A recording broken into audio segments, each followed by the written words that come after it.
Assalamualaikum warahmatullahi wabarakatuh. Selamat pagi teman-teman semua. Di sini saya sebagai pemateri satu dari kelompok 3. Di sini saya akan menjelaskan materi mengenai atmosfer bumi. Nah, sebelumnya saya yakin bahwa teman-teman semua sering mendengar istilah atmosfer.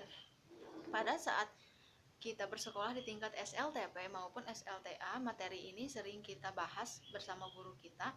Nah, jadi istilah atmosfer ini sudah tidak asing lagi di telinga teman-teman.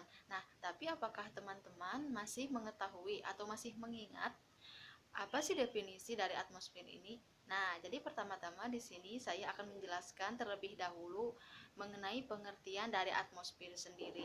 Nah, atmosfer ini jadi teman-teman adalah lapisan gas yang mengelilingi planet termasuk bumi. Nah, jadi setiap planet itu dikelilingi gas teman-teman ya yang dinamakan atmosfer. Jadi atmosfer itu adalah lapisan gas yang mengelilingi bumi.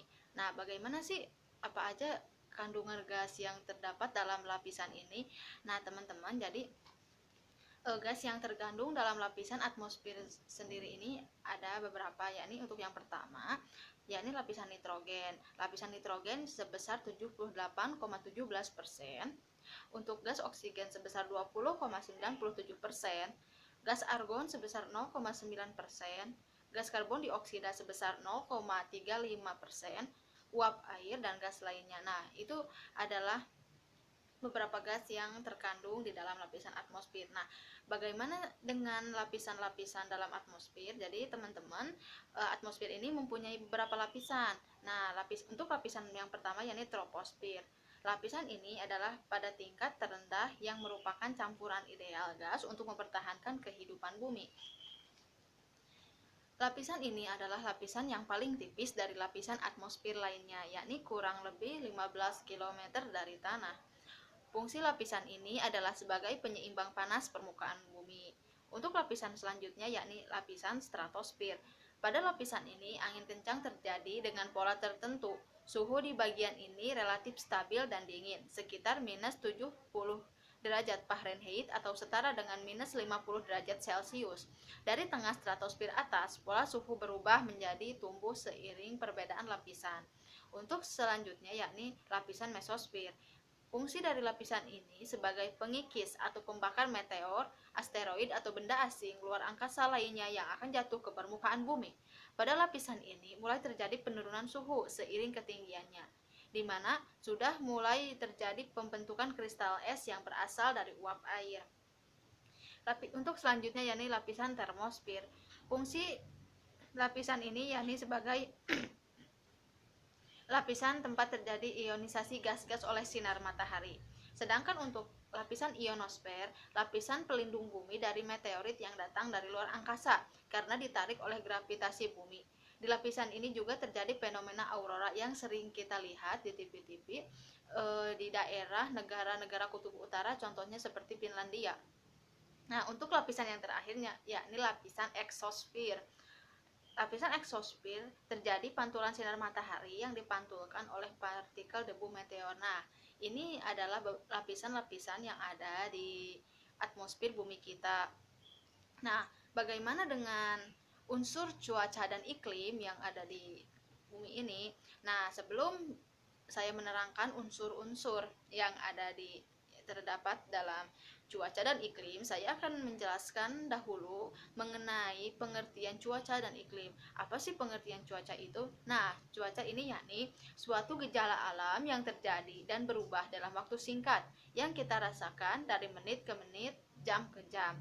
Nah, sedangkan untuk iklim sendiri yakni rata-rata peristiwa cuaca di suatu daerah tertentu, termasuk perubahan ekstrim musiman dan variasinya dalam waktu yang relatif lama, baik secara lokal, regional, atau meliputi seluruh bumi kita. Nah, kita lanjut ke dalam unsur-unsur yang terdapat di dalam cuaca dan iklim. Untuk yang pertama yakni unsur suhu. Suhu secara mikrobis menunjukkan energi yang dimiliki suatu benda. Menurut standar bumi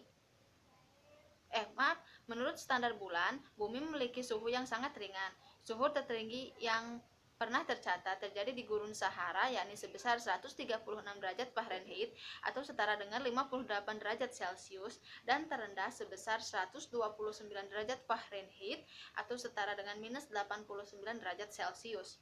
Secara global, suhu rata-rata tahunan tertinggi cenderung terjadi di garis lintang tropis, dekat dengan garis khatulistiwa. Rata-rata terdingin suhu terjadi di daerah kutub. Banyak faktor yang mempengaruhi suhu individu dan suhu ekstrim. Mereka termasuk lintang, ketinggian, dan apakah suatu tempat dekat atau jauh.